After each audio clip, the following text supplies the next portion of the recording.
Welcome back. Right now, we're going to be talking about a big topic in all of blockchain and DeFi, which is stablecoins, in particular, algorithmic stablecoins. So joining us now is Hyungsuk, a developer at Standard Protocol, and the stage is yours. Thank you. So I would like to present about building an algorithmic stablecoin at the highest standard. Uh, so,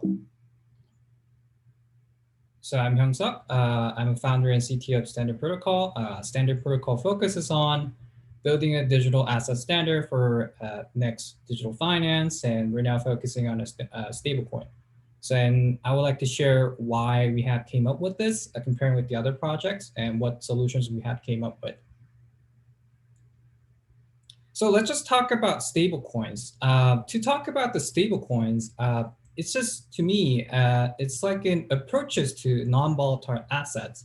So if you see the money, you have US dollar, euros, or Korean ones, those kind of assets value doesn't really change much. Like we can see on the forex market, the value is changing, but in the real life, it doesn't really seem that the value is changing. And in crypto space, many projects are trying to approach that non-volatile asset level. And there are three types of projects that has been doing that so far, which is fiat collateralized, crypto collateralized, and algorithmic, which is which has came out in like recently. So let's just go over like the three projects that has been trying to approach this asset. So in fiat collateralized, it's guarantees one-to-one reserve, which is one USDT is like $1 USD, like for real life, or like USDC, it's if it's one, and then it can't be traded like $1. It usually has credibility and transparency secured by the private organizations, and they're pretty much doing very well in the crypto space. And there's the crypto collateralized stablecoins, which is backed by the value of other crypto assets. So one of the examples that we have been watching so far is MakerDAO. So MakerDAO enables to generate the stablecoin based on the over collateralizations and leverage trading. So for example, let's just say that the Ethereum price was like $200 and you collateralize it from the MakerDAO and then generate $120 amount of stablecoin, and then you buy like Ethereum again. And this year Ethereum is really like 3,000, and you could get a lot of money based on this kind of leverage trading, and then could still generate the stable value of asset using DAI. So those kind of stable coins has been around the crypto ecosystem, and it usually soft packs to a certain fiat currency value with the market driven approach. So in USDT, it only guarantees the value by saying that we have the enough amount of USD to change into USDT. But in case of crypto collateralized, it relates the time and the value of the asset that it will not go down to a certain level. And if that goes down, it goes through the liquidation where the collateral gets liquidated and then shared to their crypto communities to do an auction or to go through another distribution mechanism. And we have the algorithmic stablecoin. So algorithmic stablecoins does not really provide the credibility and transparency by investigation by the other private organizations. Rather, they say that they can solve it with the bunch of algorithms, and then they have come up with like 8 or like 10 automatas to actually to come up with some securing their value of their stablecoin, managing supply and demand. And those managing supply and demand is done by algorithm, and they're actually trying some bunch of equations to calculate the total demand and the supply. And then they try to adjust the token amount.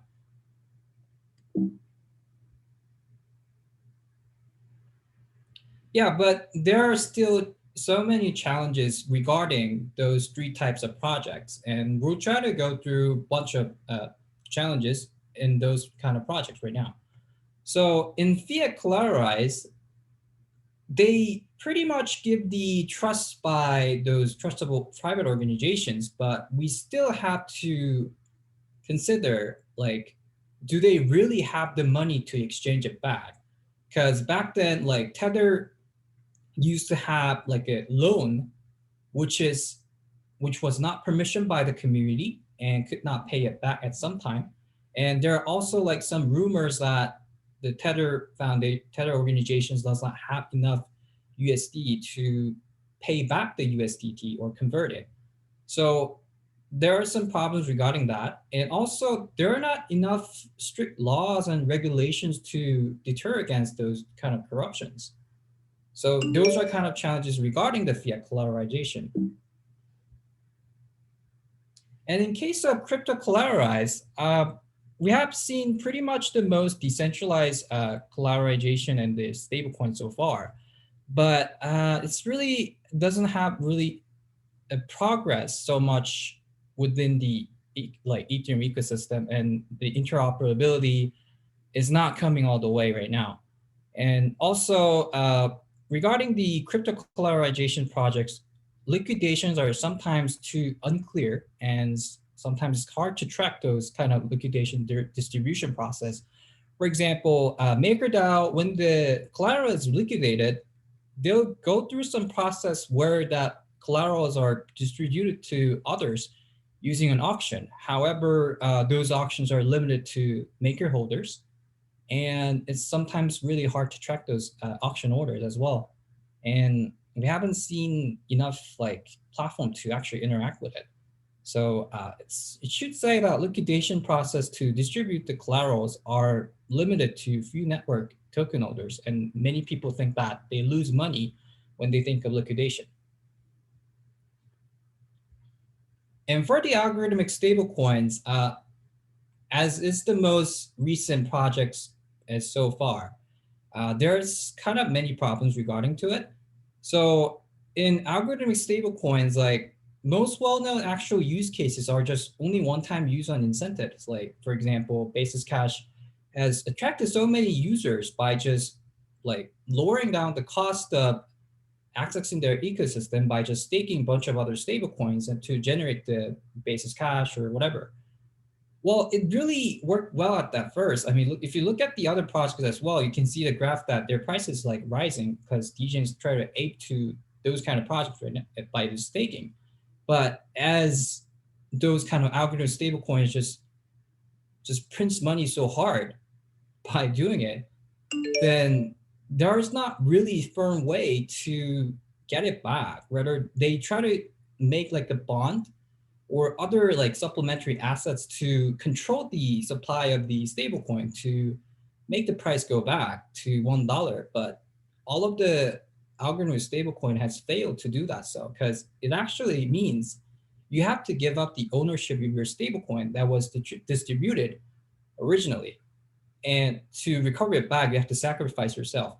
So that didn't really work in spite of the generous crypto community.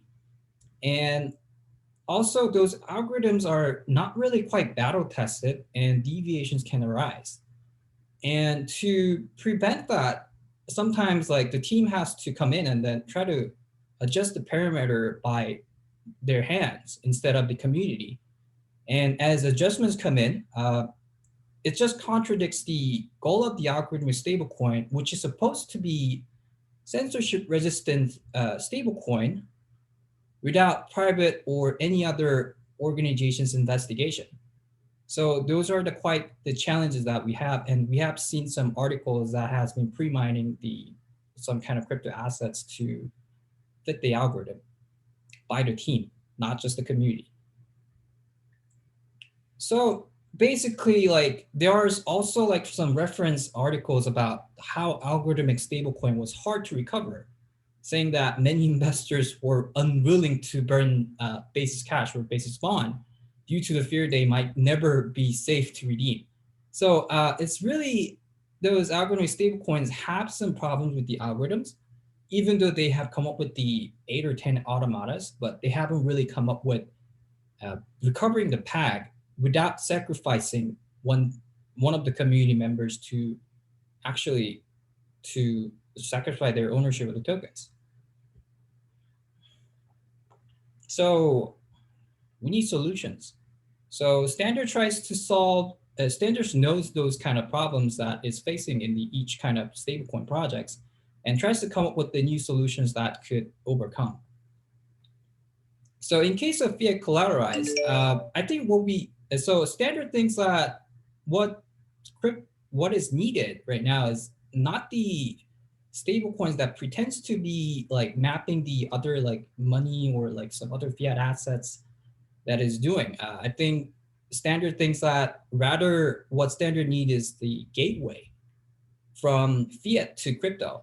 So there are some emerging banks who wants to convert their fiat currency into the cryptocurrency in the blockchain. So what we do is that we actually build a bridge between the bank's account having a like bunch of fiat money, and we build a bridge to move into our blockchain. Then it's just instead of just saying that we're actually building like we actually have like a money, and instead of going through the investigation, we just build a bridge that money can go come in and out.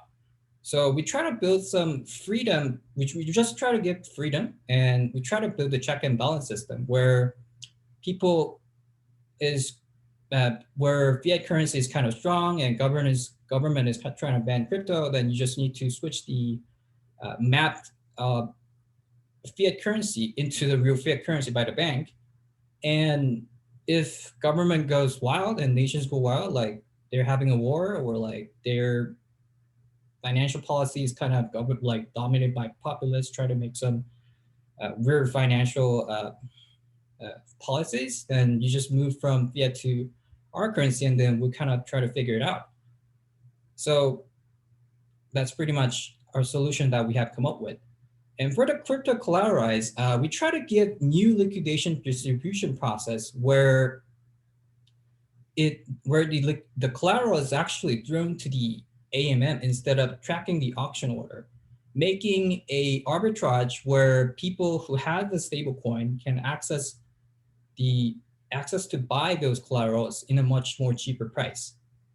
And other than that, we're building this on Polkadot where interoperability is assured, and we're trying to extend the bridge to bring our tokens to other blockchains, such as like EVM-based chains such as Plasm or Ethereum or other like EVM-based chains, or we could come up with some Cosm Wasm bridge just as Secret Network and Plasm did, and move around the Cosmos ecosystem. And we could also use Wormhole by Solana to move around our tokens to do that. Bridges are now really kind of getting developed and progress really significantly. So I don't see why that our ecosystem can grow to be interoperated starting with Polkadot. And for the algorithmic stablecoins, we totally know that kind of leverage trading or by the collateralization is kind of needed. And leverage trading has some use cases other than just building an algorithmic stablecoin and then try to manage the peg using it, sacrifice one of the community members. We don't think that's a good idea.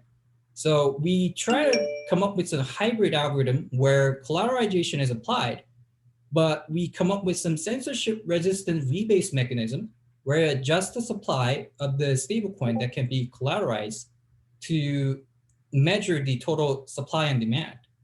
So our stablecoin system will be applying algorithms to adjust the total supply in macro manner, but adjust the price with the market-driven approach in a micro way, in a micro economy. So, and also when the worst case happens, Substrate has a strong democracy module where people can vote on to upgrade the runtime or adjust the CDPs or come up with some other general proposal to update the Substrate chain. And there will be some Telegram, Discord, or other links that is needed for our projects. And you can always ask to us in the Telegram or Discord. Thank you. So questions? Yeah, we have some questions. Thank you so much for the talk. The first one is around so like with the other stablecoins you mentioned, there are ways of users participating to. P was just enough. Because compared with the other algorithmic stablecoins, I think most of the algorithmic stablecoins kind of suffer is that they don't have really a backed value. So they always have to go through the total supply and demand and then try to adjust the circulating supply and so. But to adjust that circulating supply, every time that algorithmic stablecoin tries to do, they need to come up with some other assets to cover the decreasing amount, the cover the decreasing amount of the circulating the stablecoins. But that approach actually didn't work for the other projects, just as like ESD, DSD, Basis Cash. Those kind of project tries to do that, but every one of them has just failed. But in case of collateralizations like Frax or like I think I forgot like Olympium or Odyssey. But most of the recent stablecoins try to combine with the collateralizations to prevent those kind of situations right now. And so far, there's other algorithmic stablecoin projects that I know of, but they had to manipulate the supply of their assets to match the peg. So I would prefer CDP due to that. So yeah. Okay. One more question is, are you planning on deploying Standard as a parachain or more so using bridges? Well, definitely we're trying to go for the parachain because we already made the substrate implementation at GitHub so far. So we have to go there. But we're gonna pretty much go with starting with the Parathread and then try to watch how the other guys are doing. And once our parachain is made, we're trying to extend to other implementations using a bridge that is made around the ecosystem so far. So Chainbridge has actually come up with some good solutions for moving around assets in other blockchains.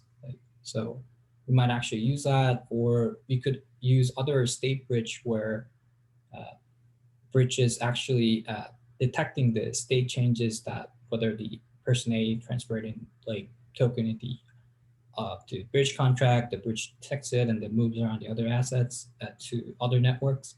So those kind of bridgers now like what we have so far, and it's pretty much widely used. So we'll pretty much come up with that solution. All right, thank you so much. That's all the time we have today. Thank you so much, Hyungsuk Kang, founder and CTO of Standard Protocol.